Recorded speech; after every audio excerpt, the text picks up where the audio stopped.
principle of authority except for God. If you think about that, without God, there would be no basis for any authority at all.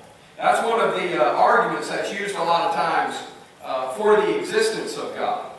The fact that God does exist is this basis for authority. If God did not exist, then where would be the basis of any authority? See, I would be my own authority for whatever I wanted to do.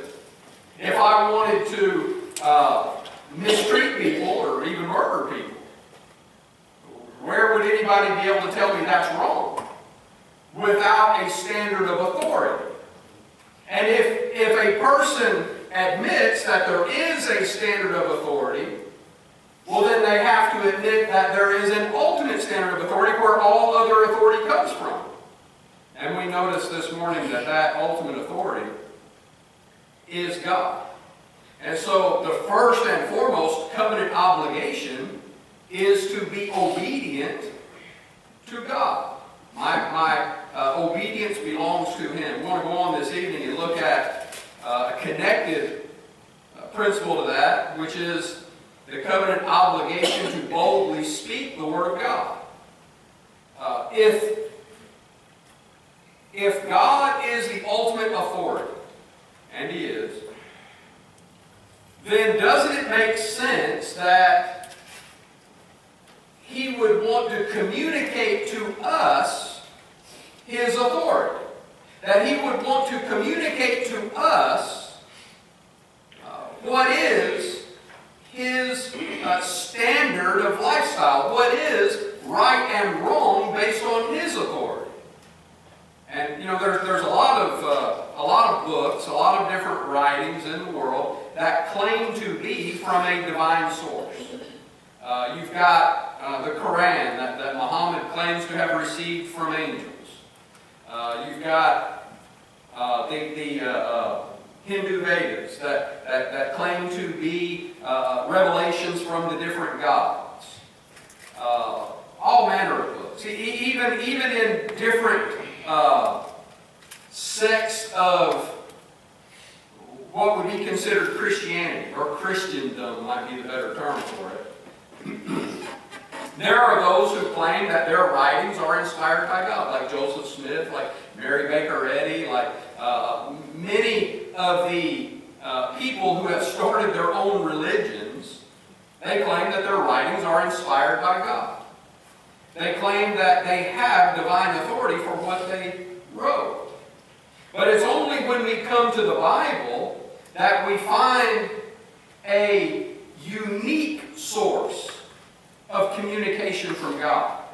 See, all of these other books, Joseph Smith has gross errors in his writings that can be proven, that can be demonstrated, that are just blatant contradictions, that are blatant errors. As a matter of fact, in the preface to the Book of Mormon, the one who is supposed to be the writer asks forgiveness as a fallible human for the mistakes that will inevitably be found in what he wrote.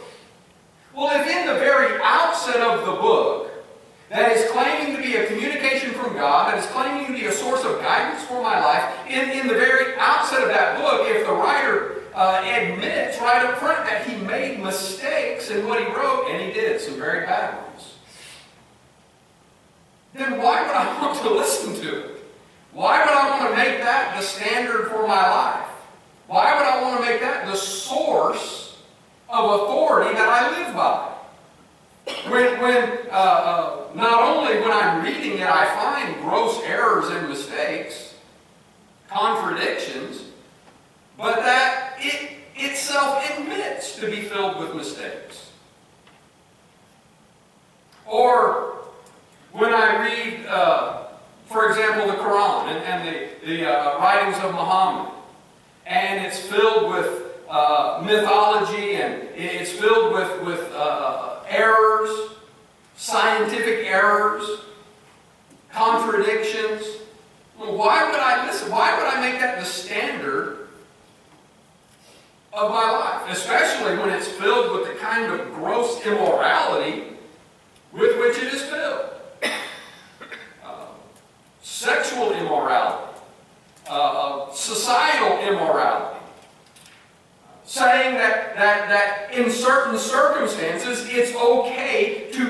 deceive and lie to certain people.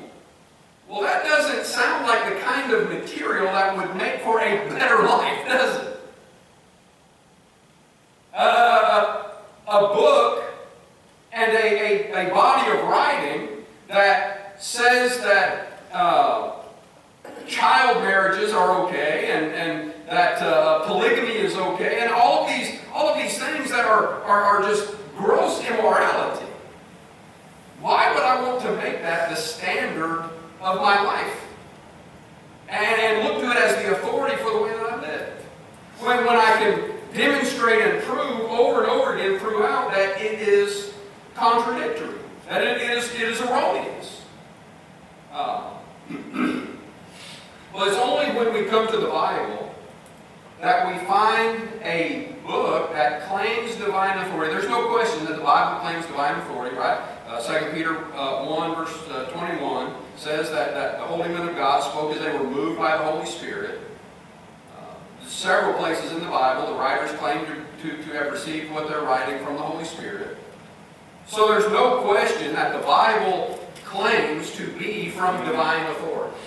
Okay, well, what about these other books that claim divine authority? When I compare the Bible to these other books that claim divine authority, that I can see there's no way that the omniscient, omnipotent God that is the standard for all authority, there's no way that He would communicate this kind of error, this kind of mistakes.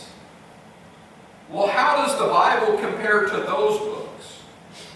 Well, when I go through the Bible and I see that every single place in the Bible that touches areas of science, true science, not pseudoscience. See, something like evolution. The theory of evolution, and it should be called a theory. It's not the science of evolution, it's the theory of evolution. That is dealing with something beyond the ability to be observed and tested with a consistent, repeatable outcome. See, that's something that is truly scientific. Something that can be observed and tested with a consistent, repeatable outcome. Well, when science starts talking about origin, starts talking about the origin of creation, the origin of life, well, that's not something that is within the realm of science to observe. There's no living scientist that was there to observe the creation or to observe where everything came from. So it's not something that is observable or can be tested according to the scientific method. It's not something that science can deal with. But everywhere the Bible touches on something that actually is scientific, oceanography, geology, astronomy, everywhere the Bible touches on something that is actually scientific, it's always correct. Always, every single time, it's always correct. When it talks about the shape and disposition of the earth, that it's round, it's a globe. That's a word that Isaiah uses, talking about the circle of the earth. That word means spherical. It doesn't mean like a flat circle, like a disc, as some people look at it and say, well, you know, he said circle, but that could be like a flat disc. He could be talking about a flat earth. No, the Hebrew word means a sphere. He didn't make a mistake in describing the earth. And in Job, where it talks about the earth hanging on nothing, where other religions had the idea that the earth rested on the back of elephants standing on the back of a giant turtle swimming through space.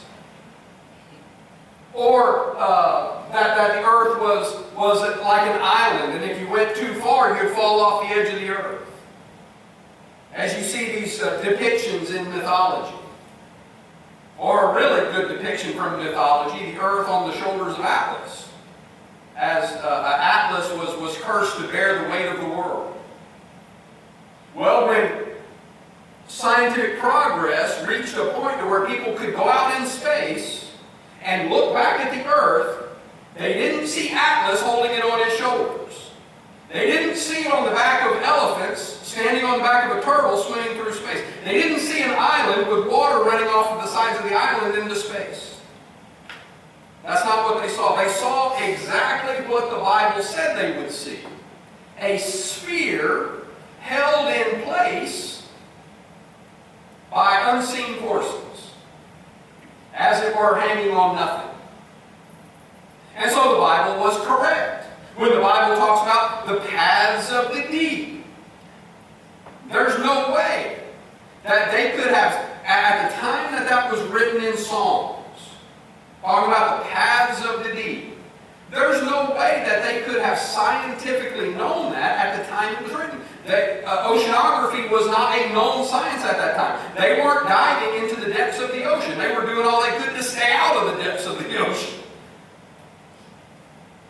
But when people started exploring the ocean floor, they didn't find what people speculated they would find, which was a bowl-shaped extension of the beach. That when you went out into the ocean from the beach, it was the same kind of sandy shore that you saw on the beach, and it was just like a bowl, and you'd come up on another shore somewhere.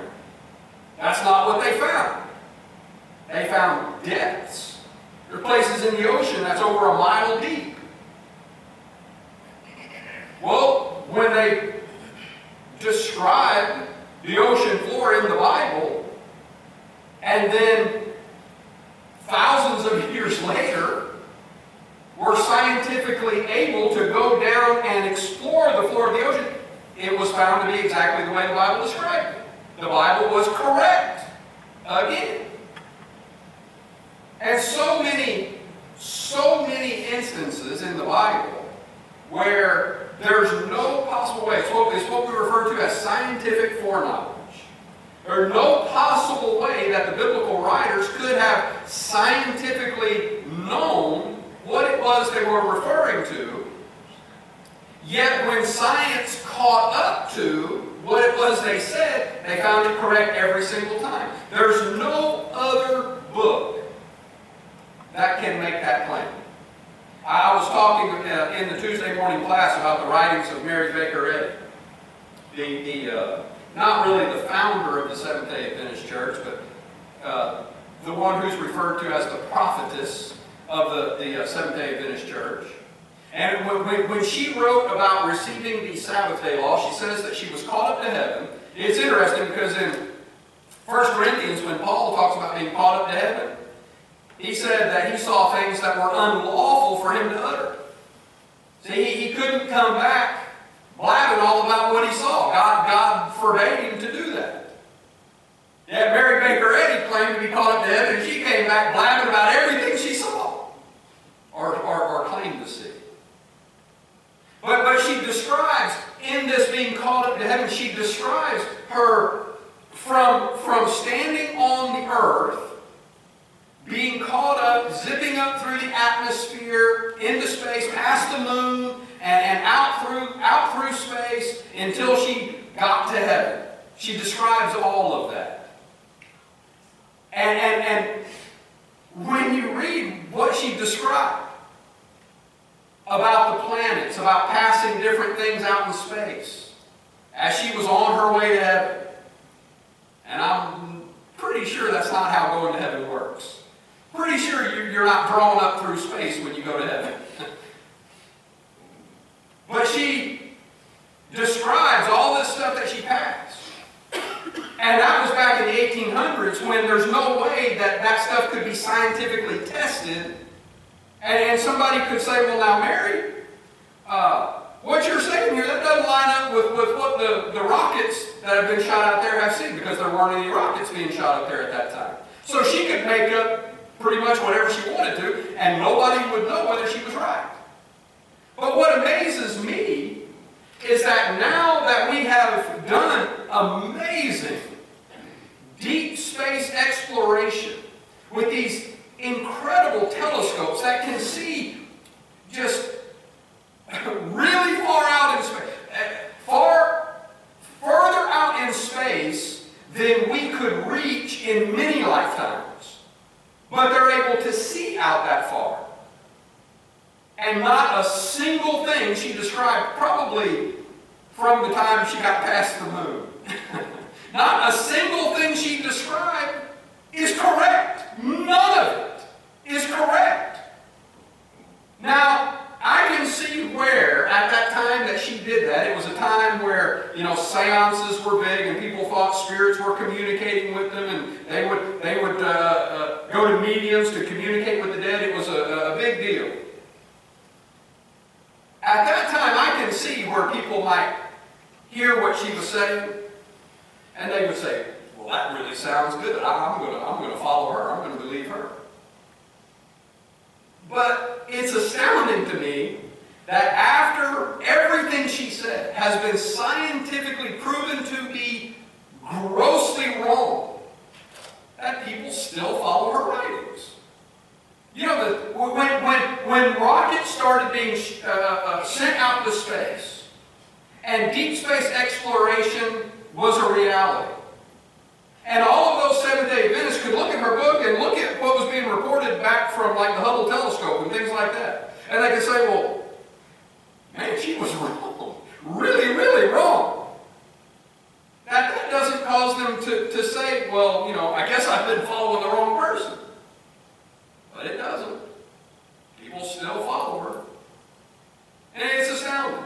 But there's another example of somebody who claimed to be writing by divine inspiration, claimed to be writing by the source of God giving it to them, and yet you can prove that what they wrote was absolutely, completely wrong.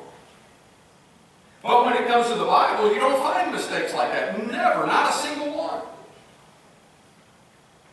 Historically, the Bible doesn't make any historical mistakes. The Bible doesn't make any scientific mistakes. The Bible doesn't make any geographical mistakes. Sometimes people will look at it and they'll say, well, Jesus said that a man was going down or going up to Jerusalem from Jericho, right? But Jerusalem was actually south of Jericho, they say, or something like that. I may have it mixed up, but it's something like that. That Jesus was geographically wrong because of talking about going up to Jerusalem, because where the person was coming from was actually north of Jerusalem, so he would have been going down to Jerusalem. And completely ignore the fact that Jerusalem was on a mountain, and that going to Jerusalem from anywhere around there was going up. Whether you were going south to Jerusalem, whether you were going east or west to Jerusalem, whether you were going north to Jerusalem, whatever compass direction you were going from, you were going up. So it's only when people put their current understanding of things on what the Bible says that then they can say it makes mistakes. And some of the accusations against the mistakes of the Bible are just knowingly wrong. That when the person makes the claim that the Bible made a mistake, they know when they make the claim that they're being dishonest. Like how they say the Bible teaches that the earth is flat because Isaiah talked about the four corners of the earth. Well, a square has four corners. And so, Isaiah was saying that the earth was a flat square. Well, I'm pretty sure Isaiah was using four corners of the earth the same way that a lot of explorers wrote about their explorations, talking about the 4 points of the compass. There's four directions on the compass: north, south, east, and west. And so any right-thinking person, when they hear a term like that, like if I were to tell you, I've traveled all over to the four corners of the earth, you wouldn't think, well, that dummy thinks the earth is a flat square. You wouldn't think that. You would understand I'm talking about I've traveled all over the world. Right? So sometimes when people claim these contradictions and mistakes in the Bible, they know good and well when they say that they're purposely twisting something the Bible says to make that claim. So the Bible is the only source that we find where you can't find any mistakes, no contradictions. It has predictive prophecy that proves beyond any shadow of a doubt that it is from a divine source, because the people who wrote it, there's no way they could know what was going to happen. One of the best examples of predictive prophecy in the Bible is Psalm 22.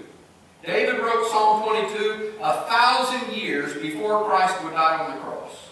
And yet he describes the crucifixion in immaculate detail.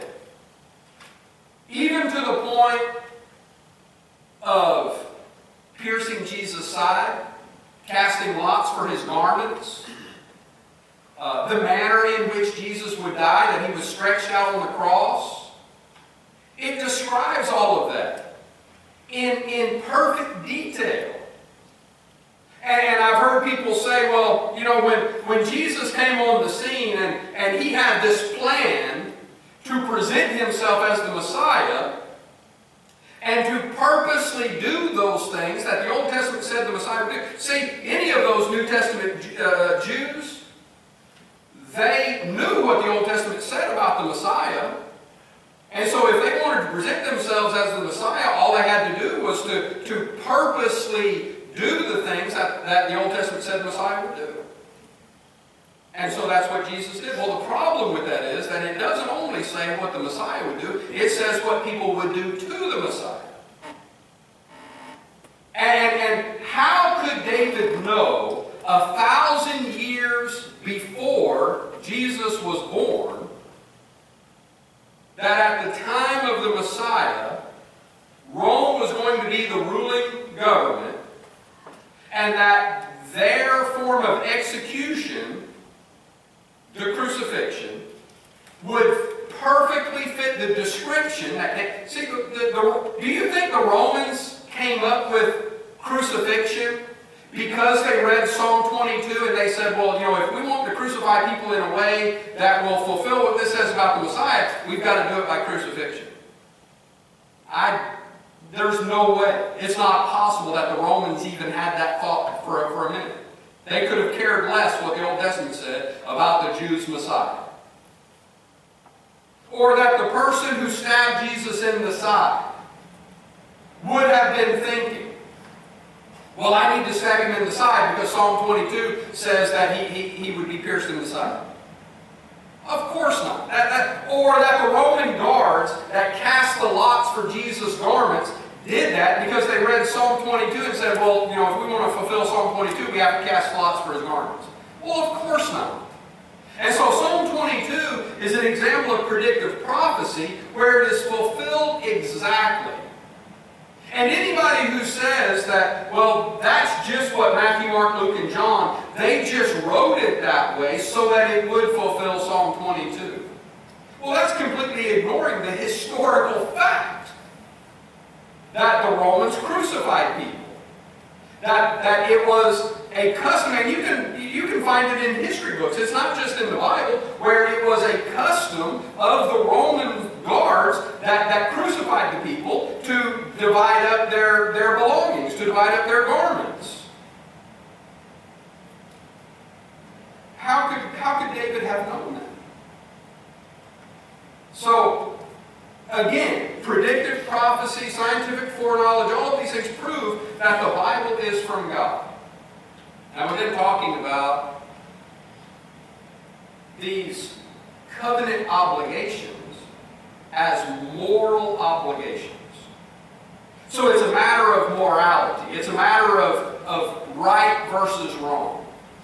So if I know that I have some information that is without a doubt of divine source, that is without a doubt from the Creator, and that gives us the information we need to live a life pleasing to our Creator, that gives us the information we need to make it to heaven, and I know that, doesn't it make sense that it would be my moral obligation to share that with as many people as I could?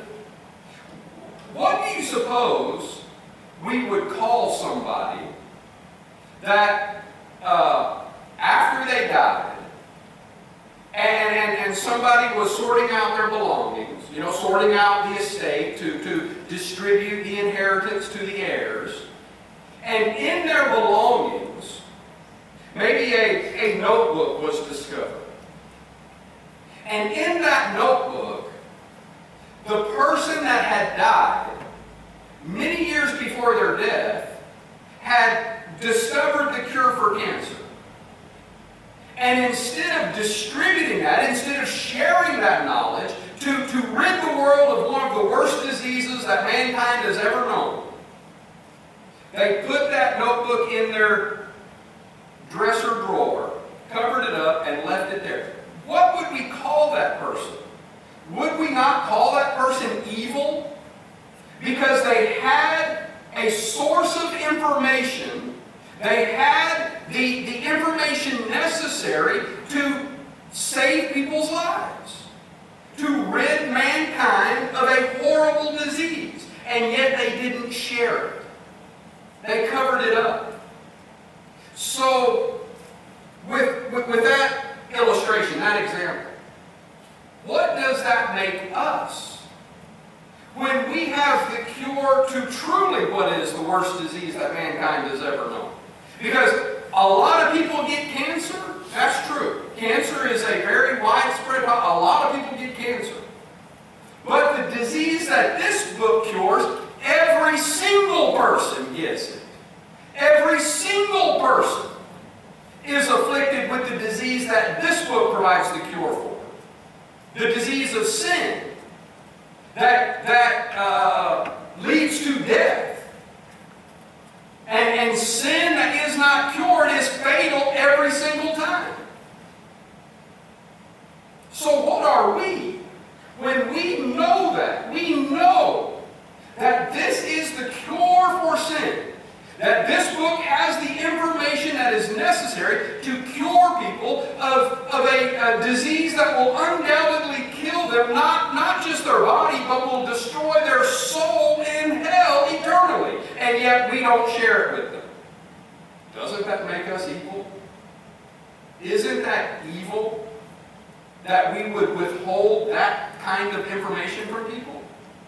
So we shouldn't be surprised when we come to the Bible and we see in the Bible where the Bible uses this word that refers to a moral obligation. That is a matter of right and wrong. It is the right thing to do to share the gospel with as many people as we possibly can. That is the right thing to do.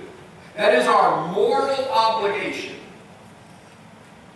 Therefore, on the other hand, it is sinful, it is evil for us to withhold that information from people. Notice Paul says, as he's asking prayers of the Ephesian church on his behalf, he's coming to the close of the Ephesian letter, and in this close of the Ephesian letter, he's asking the Ephesians to pray for him. He said that he's praying for the Ephesians, and he also wants the Ephesians to pray for him. And this is what he wants them to pray on his behalf. And for me, that is pray for me, and for me, that utterance may be given to me, that I may open my mouth boldly. That means unafraid, or even in the face of fear. That's what real bravery is, isn't it? That even when you are afraid, you still do what you know you're supposed to do. That I may open my mouth boldly to make known the mystery of the gospel, for which I am an ambassador in chains, that in it I may speak boldly, notice it, as I am morally obligated to do. It is my moral obligation to speak the gospel boldly, as I ought to speak. Now we might look at that and we might say, well now, that's the Apostle Paul. You know, the apostles obviously had the obligation to spread the gospel. That's why Jesus chose them. That's why Jesus appointed them. Jesus chose and appointed the apostles for that very purpose, is to speak the gospel, to spread the gospel to the whole world, okay? Well, let's go over to Colossians chapter 4, verses 5 and 6, where this is Paul's instructions to the Colossian church, to the church of Christ. He says, walk in wisdom toward those who are outside. So, this that he is telling the Colossians that they're supposed to be doing is toward those who are outside the church. So this is the obligation of the church toward those who are outside the church. Walk in wisdom toward those who are outside, redeeming the time. That's such an important phrase. We've looked at that in Ephesians before. That same phrase, redeeming the time for the days of our evil. We only have so much time to reach as many people as we can. Redeeming the time. Let your speech always be with grace. I know people read that. They say, well, Paul said, always let your speech be with grace. And that means talking real soft and sweet like this. Don't ever say anything that's going to hurt somebody's feelings. Speak with grace now. That's not what that means. And I like to use Jesus. Jesus is our perfect example for everything. Isn't that right? And so I ask the question when people say that, or they'll say, and abuse the term that Paul used in Ephesians chapter 4, speaking the truth in love. See, they parallel these statements, speak always, be with grace, or speaking the truth in love. And they use that in reference to the manner of speaking. And that's not what it is. It's not the manner of speaking, it's the motive for speaking.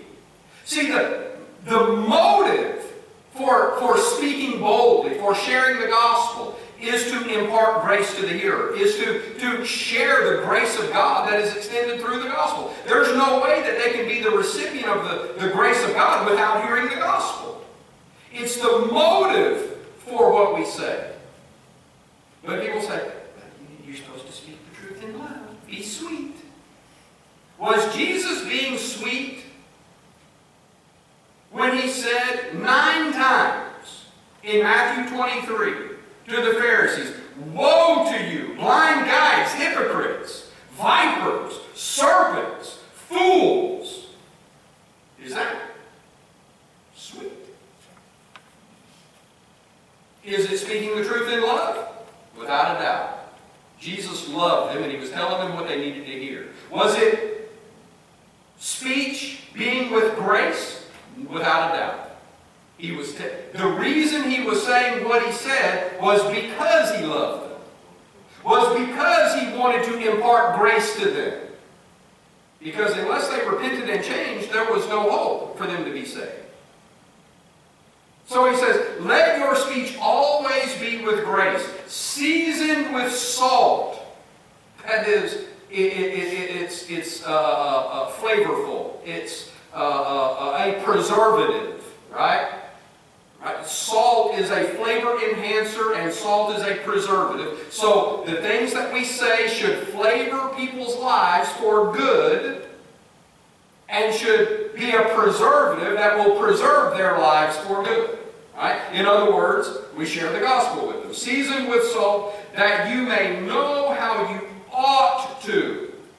Same word we've been looking at. The moral obligation.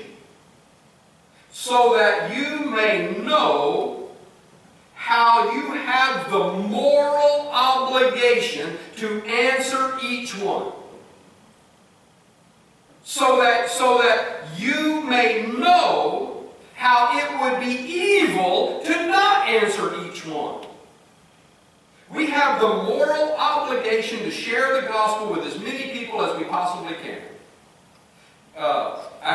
You've heard me make reference to that song, You Never Mentioned Him to Me. It's a great song.